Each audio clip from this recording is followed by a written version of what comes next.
Does a narcissist want to see you again? Like, do they actually care about you after they've left the relationship, after you've left the relationship? Maybe you've wondered if a narcissist is going to reach out again. Like, after you go through life, if you go through the next piece, are they going to still reach out to you? Are they going to still ask about you? Maybe you find yourself wondering like whether the narcissist actually misses you or simply misses having control over you. A lot of times people struggle with this question of wondering what's actually true. Is the narcissist actually thinking about me? Do they actually want to see me? What's actually going on? So we're going to explore a little bit pieces of this, of understanding when the narcissist leaves you, and also the aspects of like why do they want to either stay away or why do they want to reconnect. Going to kind of dive into some of the aspects of some of the mindset, some of the aspects of shedding light on underlying motivation of what's actually happening underneath the surface. Hopefully by exploring this and by talking through this, you can not just gain insight to the behavior of a narcissist, but also release and start to open up some of that emotional attachment to help you focus on your own healing and your own growth.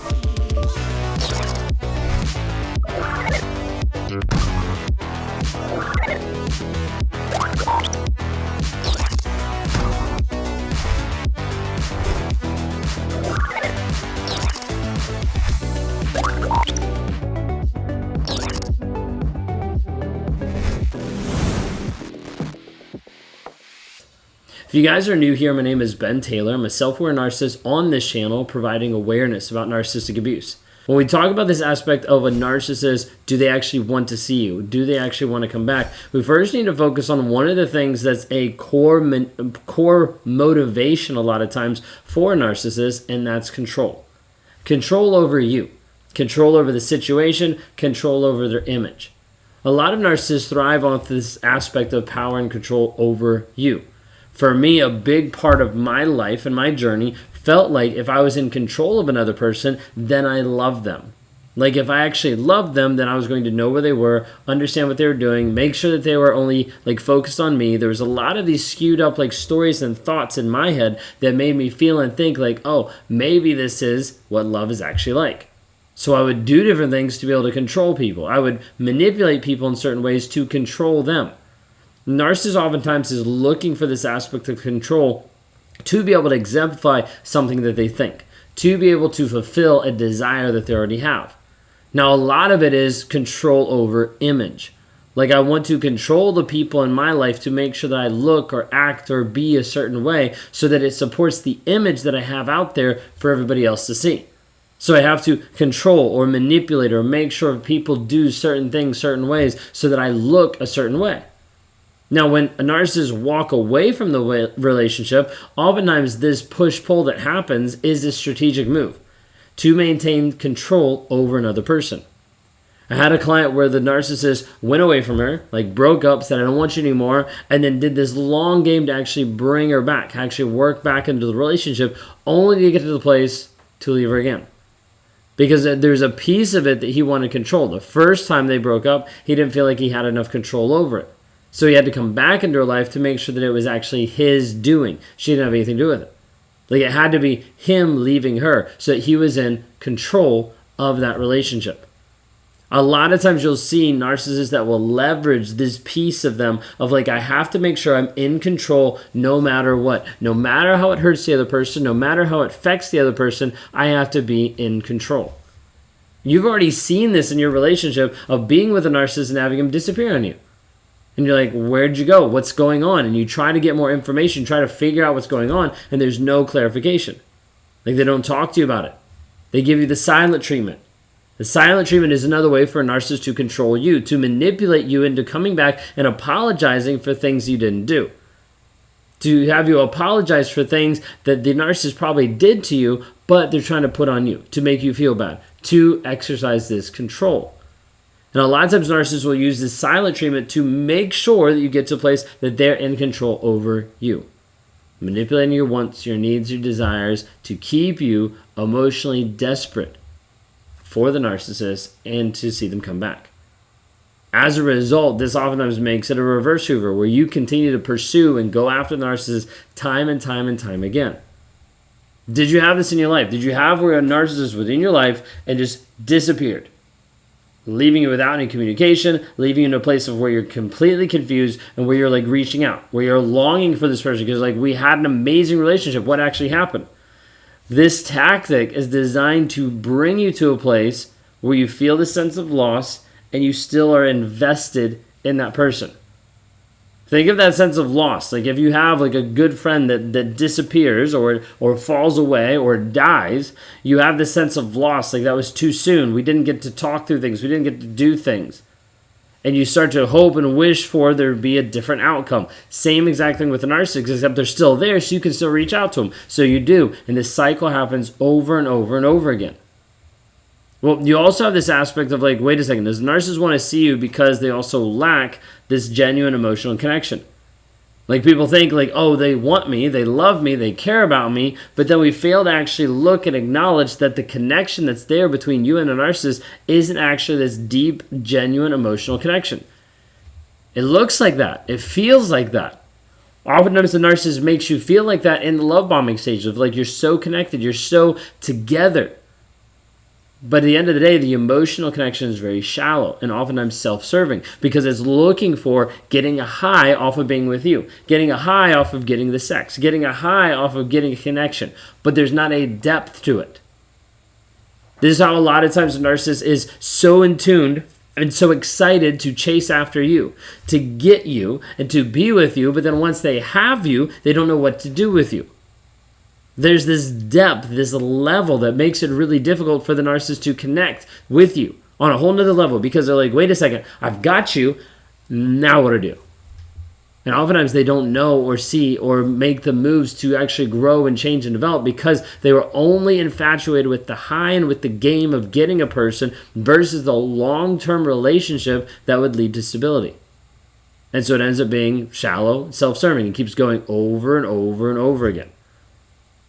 Like oftentimes these aspects of these relationships are only used to feed and fill the narcissist's needs and ego. Of like, when I'm with you, I feel better about me. When I'm with you, I connect more to me. When I'm with you, I get what I want from you. And so you have to remember that the narcissist doesn't actually care about you. They care about what they're getting from you. It's transactional. They pay you money, they expect something back.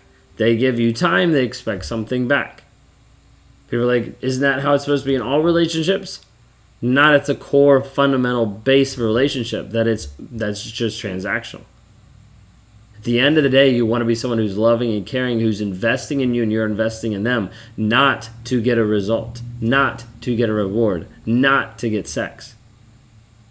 You have to be able to understand like the primary driver of narcissism is shame avoidance and this aspect of preserving self. Like I have to avoid shame to preserve me. The self-interest is what is guiding it. You might have this aspect of like a narcissist that tells you that they miss you, that tells you all these things. But then when they get back with you, it like just falls apart. It's the same exact way. You're like, I thought this was going to be different, and it's not. Because the piece of reconnecting like only is for this piece of validation or attention or to further manipulate you, not because there's actually a depth there that they want to be able to tap into. So you need to be understand like the narcissist doesn't actually care about you. A lot of times people get this confused and they're like, but he says he cares about me, but he loves me, but he keeps coming back. He keeps coming back because you let him keep coming back because you're easy to abuse at this point. Like, I'd say that to shock you, to have you kind of wake up a little bit, that this person who says they love you but hasn't been demonstrating that they actually love you is still coming back into your life because you're letting them, because you're opening the door.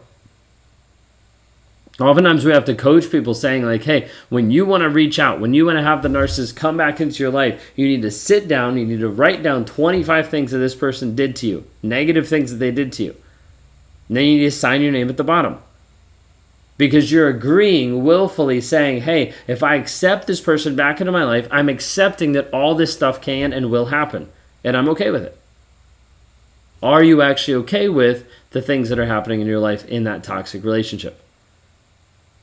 Because what we need to focus on is, instead of waiting for the narcissist to return or questioning what they actually want, do they actually love you, it's critical to turn the focus back on you, of how are you healing, how are you growing, how are you changing and developing yourself.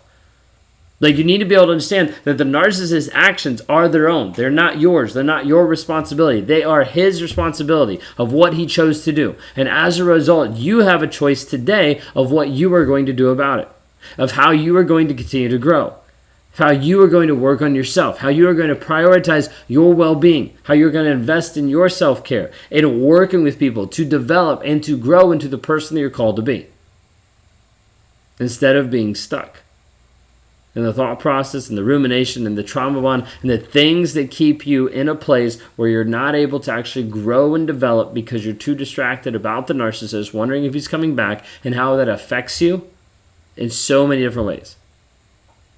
How has it impacted your health?